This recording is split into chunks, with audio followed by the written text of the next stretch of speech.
എന്റെ കാലും ടയറും ജസ്റ്റിനാണ് നിന്നത്, അല്ലെങ്കിൽ എന്റെ കാലില് ടയർ കയറ്റിട്ട് അയാള് പോയത്.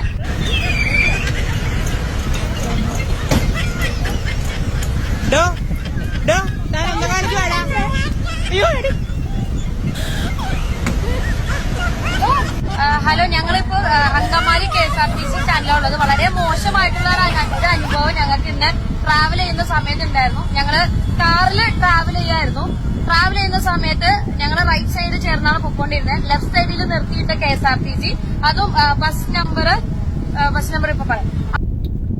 കല്ലായി കടവത്ത് കുളിക്കാൻ ചെന്നിറങ്ങുമ്പോ കാലായി കാതിസൂനെ കാടുന്നല് കുത്തി. അത് കണ്ട് മാറിയമ്പി മാരുന്നും കൊണ്ടോടി വരുമ്പോൾ ഹർഷത്താൽ മാറിയൂനി പറന്ന് കുത്തി. ഒരു സമൂഹത്തിന് ഒരു ഉപകാരമില്ലാത്ത ബിഗ് ബോസ് 2-3 വാണങ്ങളെ പഠിച്ചിട്ടുണ്ടാക്കി. 2-3 കുറെ എണ്ണുണ്ട് ഇങ്ങനത്തെ. ഇവലെ വിചാരം ഇവല് വീട്ടിൽ നിന്ന് പുറത്തിറങ്ങി കഴിഞ്ഞാൽ എല്ലാരും വണ്ടി ഓടിക്കാൻ പാടില്ല, ഇവലാണ് വലിയ സംഭവം എന്ന് തോന്നിയിട്ടാണ് ഇവൽ ഇങ്ങനെ പറയണത്. ആ ഡ്രൈവർ എത്ര ദൂരത്തുനിന്ന് വണ്ടി ഓടിച്ച് ഒരുപാട് ജീവനും സംരക്ഷിച്ചു വരുന്ന മനുഷ്യനേക്കാരം. അയാളെ മുന്നിൽ കൂടെ പോയിട്ട് അഭ്യാസം കാട്ടിയിട്ട് ചിലക്ക് നിങ്ങളെന്താ വിചാരിച്ച ഡ്രൈവർമാരെ പറ്റിയിട്ട്? നിങ്ങൾ വലിയ സംഭവർക്ക് 2 ഫോളോവേഴ്സോ സബ്സ്ക്രൈബറോ ഉണ്ടായി കഴിഞ്ഞാൽ ഇവലെ വിചാരം ഇവര് വലിയ എന്തോ സംഭവമാണ്. അതിന് എന്തെങ്കിലും കിട്ടണേ ഞാൻ വാങ്ങി നക്കിയിട്ട് മുണ്ടാണെന്നോടി ഡ്രൈവർമാരെ നെഞ്ചത്ത് കയറാൻ നിൽക്കണ്ടോ? ഓക്കെ, ഓലക്കമല ബിഗ് ബോസും ഇവലൊക്കെ ആരാ?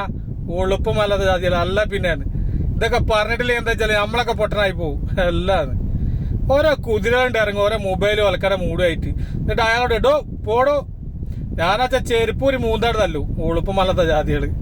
അയാൾ എത്ര ഇടങ്ങേറ് പിടിച്ചാൽ ആ വലിയൊരു ബസ്സും പിടിച്ചാൽ ഇവര് 2 ആൾക്കാരൊരു ബൈക്കുമ്പോ കുത്തി മാറുന്നത് പിന്നെ തോണിയാസം കാണിക്കണേന് പേരെ പോയി അടങ്ങിയിരുന്നോളി ഉണ്ടാവും. ഓക്കെ.